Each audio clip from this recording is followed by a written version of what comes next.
Shalom, Haifa, Israel. My name is Miriam Moranson-Boym, and I've been living in Israel since 1977. And only recently, since last fall, when I was in Jerusalem attending the Feast of Tabernacles and staying in a Christian guest house, I discovered something which I never knew before, and it was about the radio ministry of Trans World Radio. In the same building, there is a big library of more than 8,000 books, and somebody had left a pile of books in this lobby, and I helped myself to this book, which was published 43 years ago, but it looks very good, right? This is called From Jerusalem to Irian Jaya, and since I love anything that's connected with Jerusalem and also with missions, I picked this up, and it's by Ruth A. Tucker. Ruth A. Tucker is 80 years old. She's living in America. And when I finally started reading this book, I realized that she had done a tremendous work of writing all about missions all around the world from first century to our present day. And I came across Trans World Radio, and knowing that my husband, Mikhail, who lived in the former Soviet Union, in the 60s, he was saved through listening to a jammed radio program from Trans World Radio. In fact, he listened many times. And so I'd like to tell you today the story that was humble beginnings of Trans World Radio. And I know you don't like long videos. I also don't like long videos, but the details, it was just such a fine line of God's providence, just miracle after miracle when they were starting the radio ministry. So excuse me for having to read this. In 1983, when Ruth started writing, she said, TWR broadcasts over 5 million watts of power with the potential of reaching 80% of the world's population. But of course, their present website, guess what? They produce 275,000 hours of content each year and minister to a potential audience of 4 billion people. So now we begin. In 1954, with the father-son team, Ralph and Paul Freed. Paul Freed, the founder of TWR, grew up in the Middle East as the son of missionaries. His father, Ralph, had been a business manager moving up in his company when he felt God's call to missions. And after studying at Nyack Missionary Training Institute, he was sent with his family to Palestine to serve under the Christian and Missionary Alliance. At age 11, Paul was sent away for his schooling. He had to live with 2 young single women who could not handle a rebellious, homesick boy.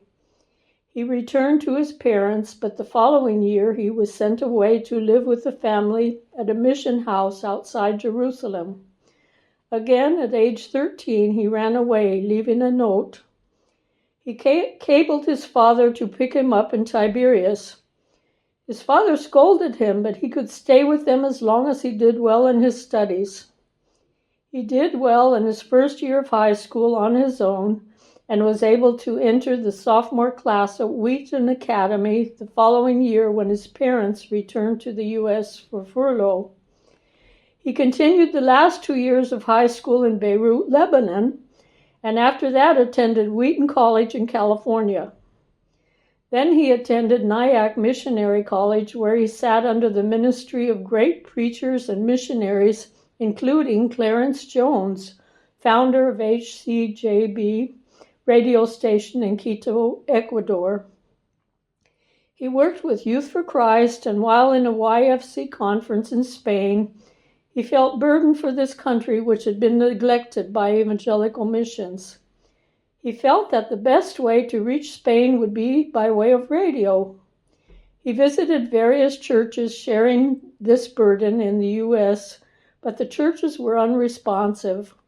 In 1951, he and his wife and another friend traveled to Spain to see if they could begin a radio station. He He found that Tangier in North Africa, 26 miles from Spain, would be a better spot. They returned to the U.S. with a motion picture to explain their need for support. They traveled 11,000 miles. There was plenty of criticism since they weren't associated with an established mission board. Others pointed out Paul's lack of radio knowledge. Despite this, in February of 1952, TWR was founded. He sold his own home and car in order to finance the project. He arranged with another broadcaster to lease transmitters and antennas and broadcast under his permit. He felt that his own father would be the best station director. At this time, his father was teaching in the Bible Institute in Canada. 3 days earlier, he'd accepted the presidency of the school. After a few days, however, his father agreed to come. He was 61. His father and mother, Mildred, came to begin their second career as missionaries, going out strictly on faith and in their son's fundraising ability. TWR was soon on the air. Paul was hitchhiking around the USA, speaking wherever he could, but money came in slowly. Unpaid bills were piling up. His father wrote that unless they get some encouragement, they'd give up and return to the USA. Exactly by the end of this week, Paul received a visit from a pastor who knew his parents and who revealed that they were willing to take on their support. The infant TWR could continue. More money began to come in, both from the USA and from Europe. In 1959, after 5 years, there were 25 workers, and broadcasts were being heard all over Europe, in North Africa, the Middle East, and behind the Iron Curtain.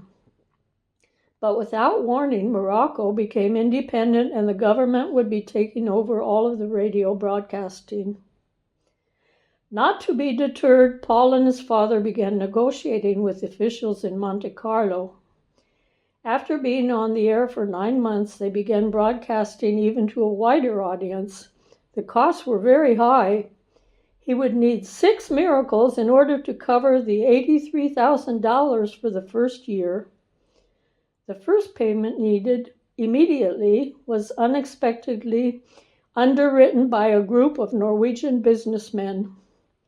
The second was even more impossible. On the day of the deadline, the mission was still $13,000 short. That morning, $5,000 arrived. Before arriving at the bank, he met a worker who had just picked up an unexpected mail delivery from the post office. Another $5,000, but still $3,000 short. While sitting in the bank president's office, a telegram came in wiring funds of $3,000 to the TWR account. Our God provided exactly what they needed. The third installment was another miracle story. Again, on the deadline day, funds were only $1,500 short. Most of the money was contributed by German believers.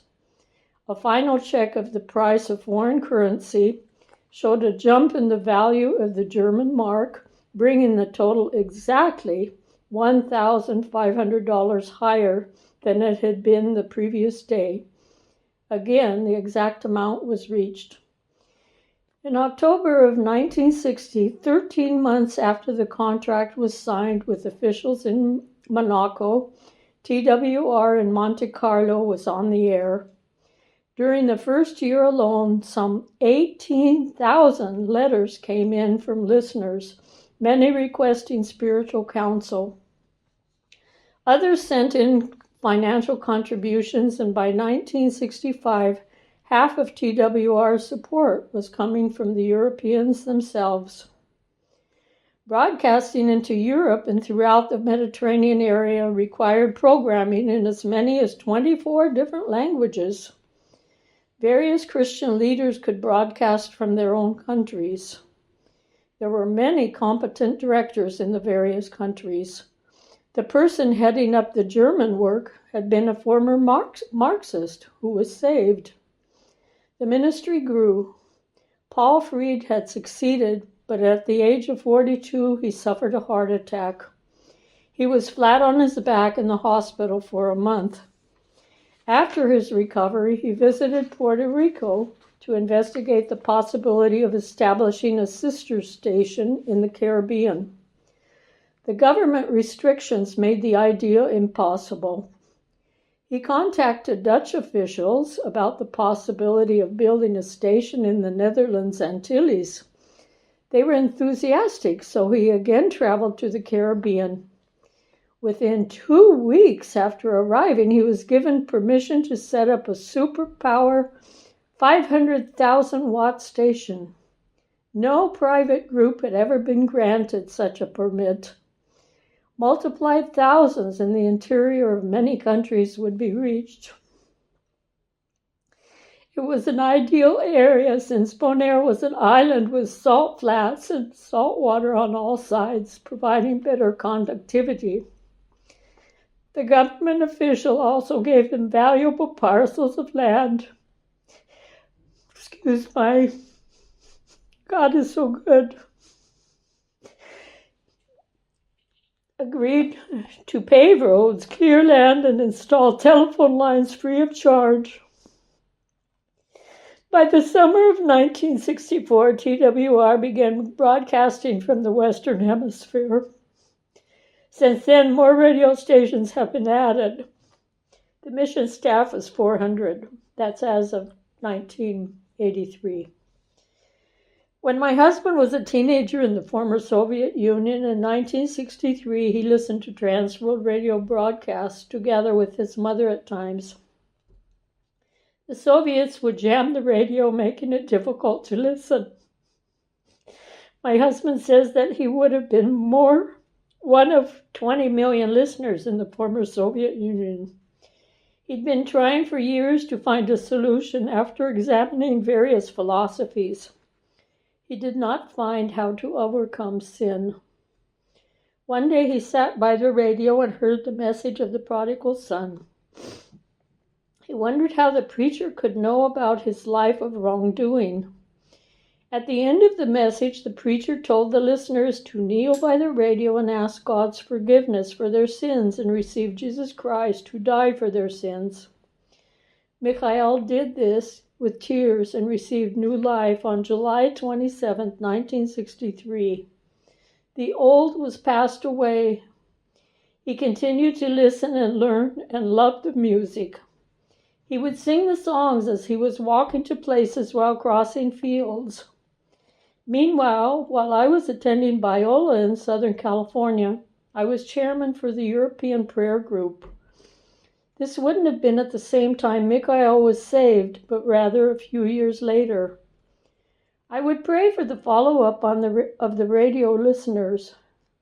One needs to stay on course, not just to receive the Lord. Mikhail didn't have access to a Bible since the price of a Bible in those times was equivalent to a month's salary. They had to be sold on the black market. He didn't know about any fellowship group either. This was the importance of listening to the broadcasts. Only when he arrived in Israel in 1976 did he obtain the Bible and began attending an evangelical fellowship.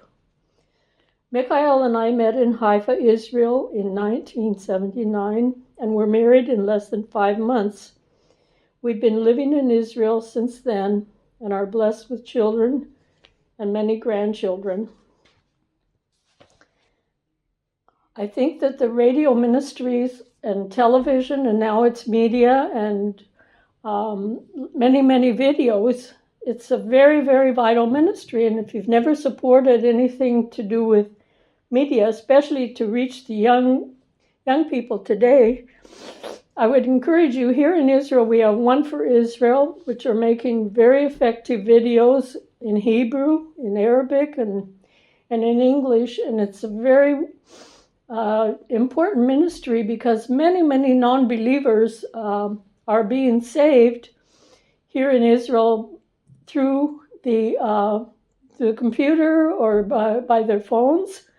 And this is just really something amazing. And then there's All Israel News. This is Joel Rosenberg. He and his wife were burdened both for Jew and for Arabic speaking. And of course, they were very important with the Abraham Accords. And he had the best news coverage, in my humble opinion, during the war, which actually we're still in, sorry to say. And I'd also like to say that radio was part of my childhood, because our family didn't get a television until I was 16 years old. All of my friends would say, "What? How is it you don't have a TV?" So, and then my mother was listening a lot. All through childhood, I was listening to the Christian programming all day from KGER. There was the famous Church of the Open Door. There was J. Vernon McGee. He had the Through the Bible series for 4 years. He'd go through the whole Bible in 4 years. And there was Back to the Bible broadcast from Lincoln, Nebraska. And then they had the youth emphasis once a week, the Danny Orlis series, which I also got their magazine. And what else? Okay, I have to mention that my sister attended Multnomah School of the Bible, and who was her roommate? Annette Delahaye, and her father had founded the important radio station in Lagos, Nigeria. It was, I hope I'm not making a mistake, ELWA, Eternal Love Winning Africa. I was familiar with the Voice of the Andes radio broadcasting, and also HCJB, Far East Broadcasting Company, and a family from my home church, Hope Union Church in Rosemead.